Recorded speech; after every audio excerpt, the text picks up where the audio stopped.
Perkenalkan, nama saya Sabelita, NIM 20114171111. Di sini saya akan menjawab soal ujian akhir semester mata kuliah E-Marketing, dosen Pak Adi Mursalin, SEMM. Pertanyaan nomor 1 bagian A. Sebutkan alasan atau 3 aktivitas online utama yang umumnya dilakukan oleh konsumen. Yang pertama, tak perlu keluar rumah.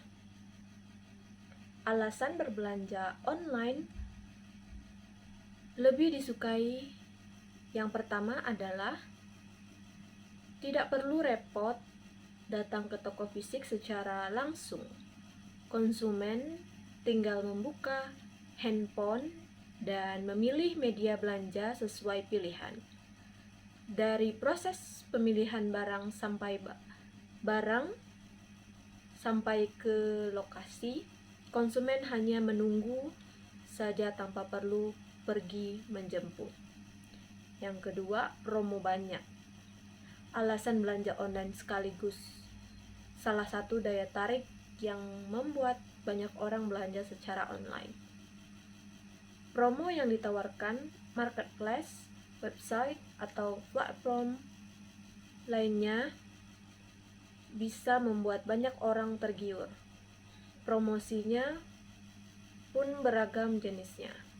Ada yang sifatnya potongan harga, kode voucher, cashback, dan lainnya. Yang ketiga, alasan orang suka berbelanja online relatif lebih murah.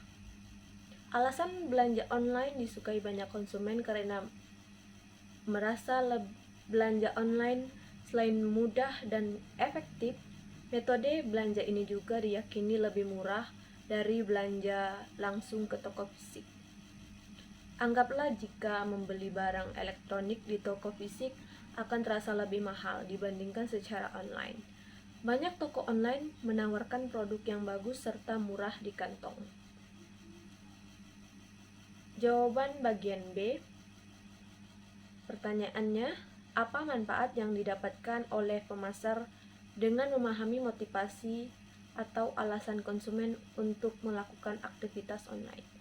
Dengan memahami yang konsumen inginkan atau aktivitas online, bisnis Anda akan lebih mudah untuk memilih sumber daya mana yang dibutuhkan dan sumber daya mana yang dibutuhkan.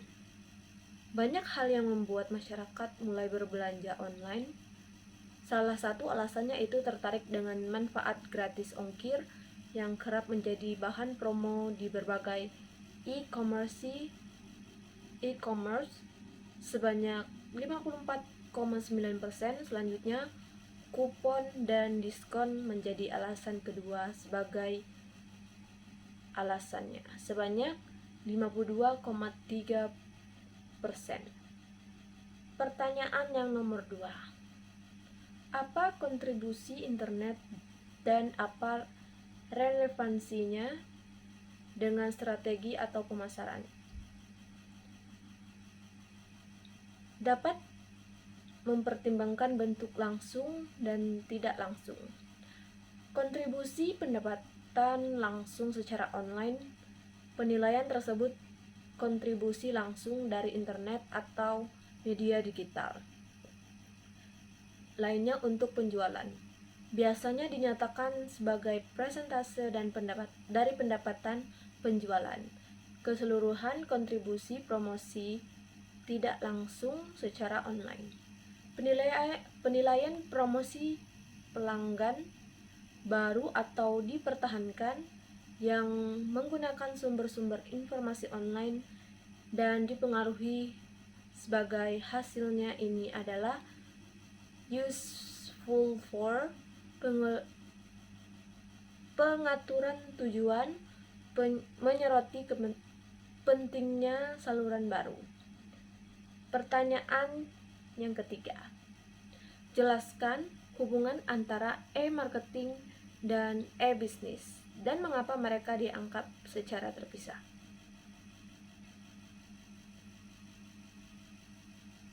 Hubungan dari e-bisnis dan e-marketing adalah e-marketing sebenarnya merupakan bagian dari e-commerce yang mencakup seluruh proses bisnis yang dilakukan secara elektronik. Sementara e-bisnis mencakup semua aktivitas bisnis yang dilakukan melalui teknologi informasi dan komunikasi, termasuk e-commerce dan e-bisnis. Pertanyaan yang nomor 4. Anda diminta oleh perusahaan untuk mempresentasikan dengan topik bagaimana menerapkan Instagram marketing dan TikTok marketing. Silakan Anda lakukan apa yang diminta oleh perusahaan tersebut. Baik, di sini saya akan menjawab pertanyaannya dan akan mempresentasikan yang saya ketahui. Menerapkan Instagram marketing dan TikTok marketing bisa menjadi strategi yang efektif untuk mempromosikan produk, membangun merek, dan mencapai audiens yang lebih luas. Berikut adalah langkah-langkah umum yang bisa Anda ikuti untuk menerapkan kedua strategi ini. Yang pertama, Instagram marketing. Yang pertama yang perlu Anda terapkan dalam Instagram marketing yaitu membuat akun bisnis. Pastikan Anda memiliki akun bisnis yang terpisah dari akun pribadi Anda.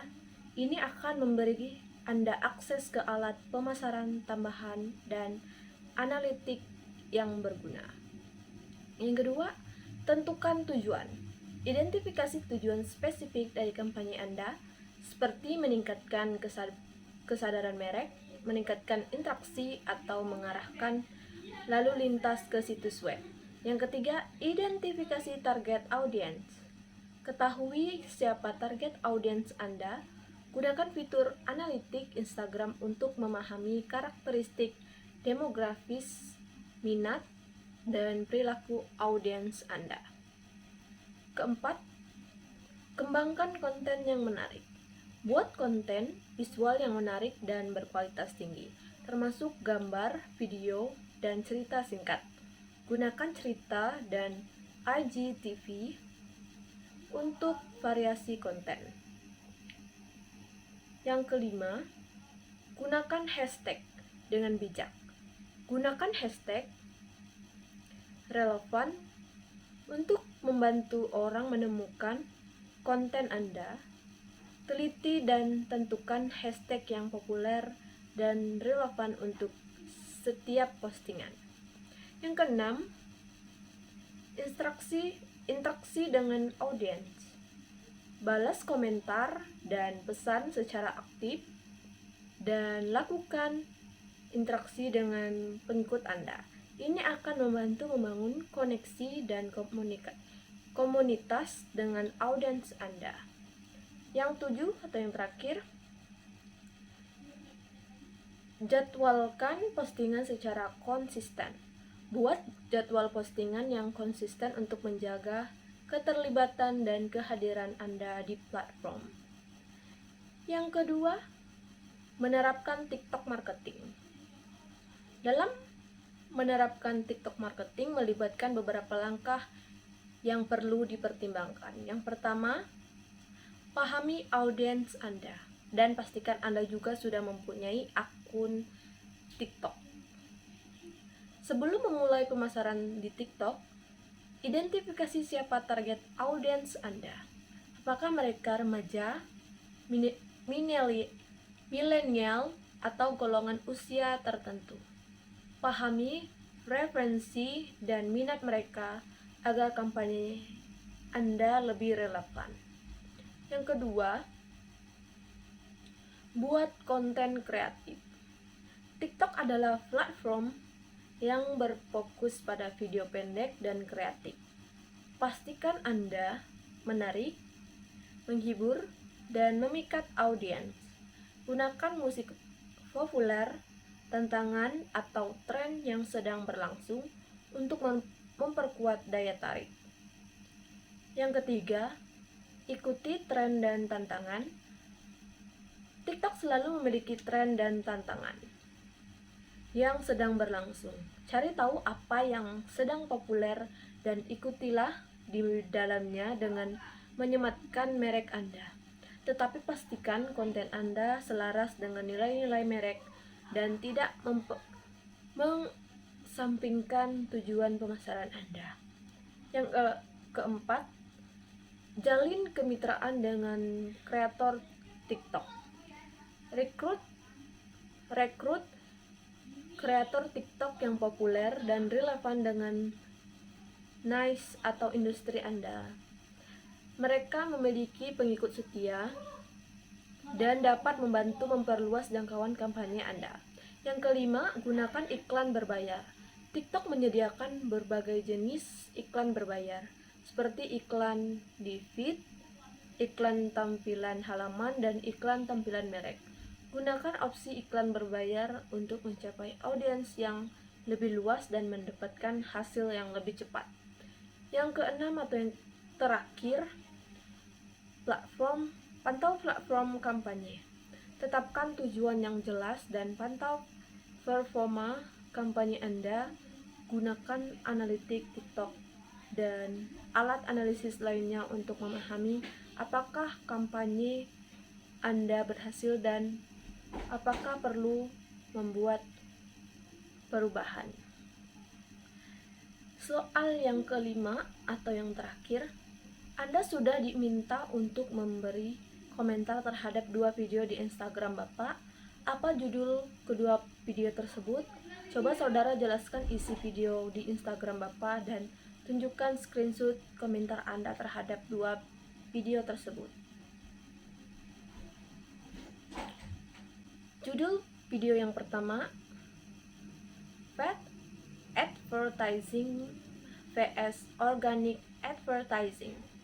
Isi video, advertising adalah untuk mempromosikan barang di media sosial bersifat prabayar dan gratis. Biasanya bagi yang membayar di muka, mereka diiklankan di media sosial seperti Facebook, Instagram, dan Twitter, di mana pemasarannya dibayar di Facebook melalui halaman Facebook organik untuk cerita dan postingan tidak membebani Anda, sehingga hasilnya lambat.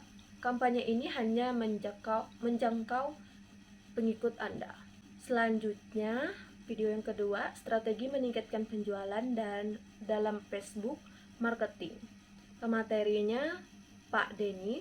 Isi video, cuplikan video ini membahas tentang Facebook marketing. Facebook marketing adalah platform yang bisa kita gunakan untuk bisnis, sedangkan di Facebook kita harus mencari 5 halaman untuk brand kompetitor Anda yang walaupun memiliki 5 konten yang sama namun tetap harus dimodifikasi dengan reputasi dan imitasi yang sama. Industri tetapi tidak meniru yang baik dan tidak perlu. Oleh karena itu memodifikasi dan memasukkan ide-ide baru Anda. Sekian jawaban saya untuk UAS. Jika ada salah pengucapan, saya mohon maaf dan terima kasih.